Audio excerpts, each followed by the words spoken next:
So, good evening. Kamusta po tayong lahat? So, nawala na yung ulan. Nagtigil na yung ulan na walang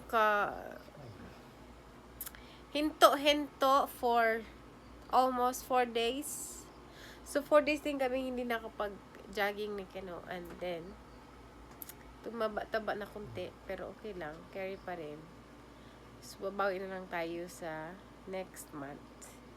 And then, tinry ko lang itong aking nabiling tripod. So, parang okay na siya. Pang YouTube videos. Pang YouTube stick. Dapat nakaganyan talaga kasi dapat hindi yung paganyan. Dapat ganun siya. Square. So, tonight is no more rain. So, tignan natin bukas kung anong mangyayari. Sana hindi na umulan kasi nagtambak-tambak na yung aking labahin ngayong araw na to. Okay lang yan kahit okay lang din naman kahit hindi muna kami maglaba kasi marami pa namang damit. Siguro mga 3 months na hindi pwedeng maglaba. Tipid sa tubig, ang tipid sa yan, mga damit yan ni Kano. Tipid sa tubig, tipid sa kuryente. Kasi ang kuryente namin for this month is 4,000, more than 4,000 pesos. And sa tubig naman is nasa 700 pesos. So, ang gusto kong mangyari is maybe ubusin na lang mga damit sa cabinet.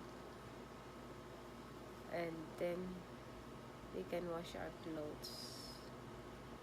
Ang problema is pag ganitong panahon, ulan-ulan, hindi natin alam kung kailan tayo talaga makapagsimula ng paglaba ng mga damit kasi magbaho na yan pag halimbawa na once na nabasa yan at hindi umaraw, so mabaho na yan, diba? Yung mga lapahin.